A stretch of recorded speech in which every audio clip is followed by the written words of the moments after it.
विठ्ठल रुक्मिणीचं दर्शन आता अवघ्या तासाभरात घेता येते।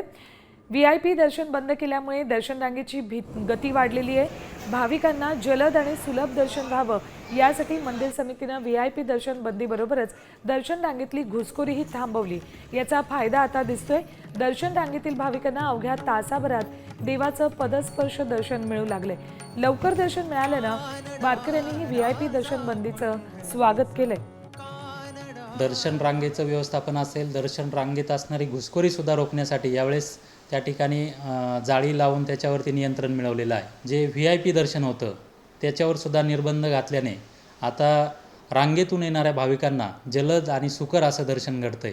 आज जर पाहिलं तर आज मितीस 1 ते 1.5 तासामध्ये या ठिकाणी जलद दर्शन होतंय आणि भाविकांनी सुद्धा त्या बाबतीत समाधान व्यक्त केलेलं आहे।